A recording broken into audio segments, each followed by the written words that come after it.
तो hello everyone.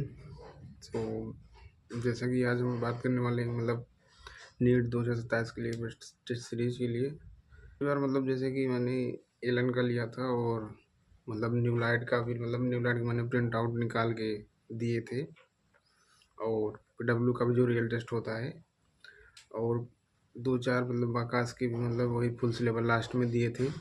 बाकी new light के करीब मैंने 50+ दिए थे फुल सिलेबस जो होता है प्रिंट आउट निकाल के। और एलन का मैंने डीएलपी का पैकेज लिया था। तो आज वही कंपैरिजन आपको बताने वाले मेरा क्या एक्सपीरियंस था, क्योंकि मैंने 4 दिए थे और लास्ट में जो मोशन का गेस्ट पेपर होता है, मोशन वाले देते हैं 5, तो वो भी मैंने दिया था। तो वन बाय वन बात करते हुए, तो सबसे पहले बात करते हैं एलन की।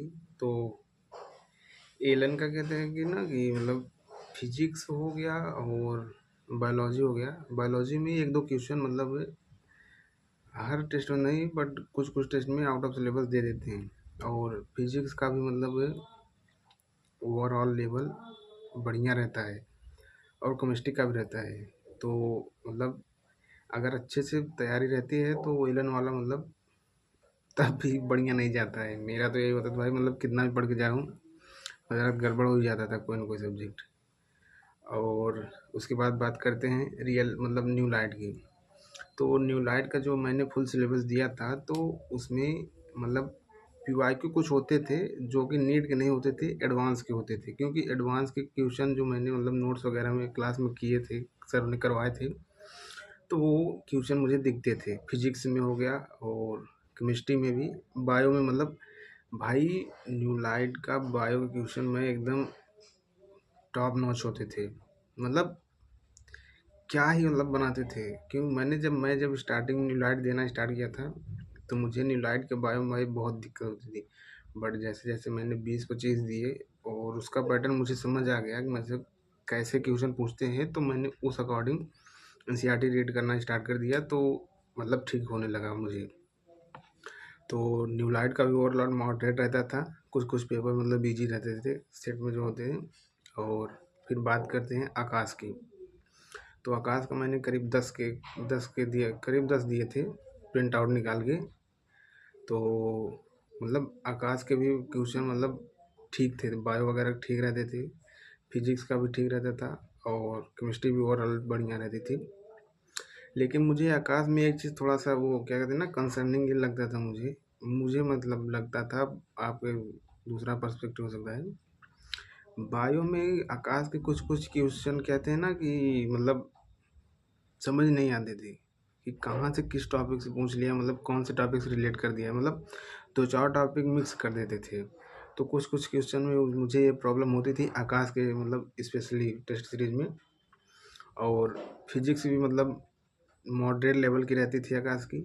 और केमिस्ट्री तो मुझे आकाश की ईजी लगती थी। मैं अपना बता रहा हूँ, मुझे केमिस्ट्री आकाश की ईजी लगती थी। और पीडब्ल्यू का 3-4 दिया था मैंने। तो पीडब्ल्यू में ठीक ही था। मुझे पीडब्ल्यू में एक चीज़ दिक्कत ये लगी कि उसमें जैसे कि और टेस्ट सीरीज में होता है ना कि एक प्रॉपर पैटर्न होता है कि इस सब्जेक्ट से जैसे बायोलॉजी का ले लेते हैं हम, तो उसमें जैसे कि रहता है ना कि जेनेटिक्स से फुल सिलेबस में 3 से 4 क्वेश्चन आएंगे। और उससे इकोसिस्टम वगैरह से 2-3 क्वेश्चन आ सकते आएंगे, और सेल साइकिल से 2-3 क्वेश्चन, सेल और सेल साइकिल दोनों से 2-3 क्वेश्चन, एक पैटर्न होता है। लेकिन पीडब्ल्यू में मैंने जितने भी सेट सॉल्व किए रियल टेस्ट का, तो उसमें मुझे एक प्रॉपर पैटर्न नहीं दिखा। कोई वेटेज नहीं दिखा चैप्टर्स का कि किस टॉपिक से कितने क्वेश्चन आने चाहिए, क्या कैसे। और फिजिक्स की बात करें तो फिजिक्स भी ओवरऑल ठीक लगी और केमिस्ट्री मुझे ओवरऑल ठीक ही था। तो अगर मैं बात करूं अपने पर्सनल एक्सपीरियंस से कि किस टेस्ट सीरीज के लिए मैं आपको सजेस्ट करूंगा, तो पहले नंबर पे तो मैं एलन का रखूंगा भाई। क्योंकि अगर तुम एलन के टेस्ट सीरीज में 550+ स्कोर कर रहे हो और जैसे पेपर आ रहा है, नीट 2026 का जैसे पेपर आता है 3 मई वाला, अगर वैसे पेपर आ गया तो तुम 650-660 ईजिली स्कोर कर सकते हो। अगर एलन के टेस्ट में तुम 550 स्कोर कर रहे हो तब।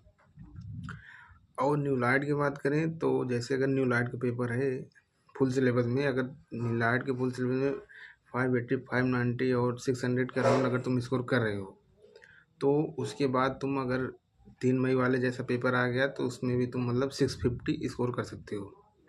और आकाश में भी मतलब ऐसे ही 570 80, मतलब आकाश न्यू लाइट में कुछ ज़्यादा डिफरेंस नहीं दिखा मुझे। और पीडब्ल्यू के बारे में मतलब कुछ खास मतलब 2-4 ही सेट दिए थे, तो उस पे मैं कुछ ज़्यादा कमेंट नहीं करना चाहता हूँ, क्योंकि आप लोगों का अलग एक्सपीरियंस होता है। तो मेरे हिसाब से ओवरऑल मैं फर्स्ट प्रायोरिटी एलन को दूंगा, और सेकंड प्रायोरिटी न्यू लाइट को, और थर्ड पे आकाश राम को रखूँगा, और चौथे पे मतलब पीडब्ल्यू को। तो मेरे लिए तो एलन भाई बेस्ट है, और न्यू लाइट भी बढ़िया है। उसके बाद मैं यही सजेस्ट करूँगा, अगर लेने का अगर सोच रहे हो ऑफलाइन टेस्ट सीरीज़, तो एलन के साथ जाओ।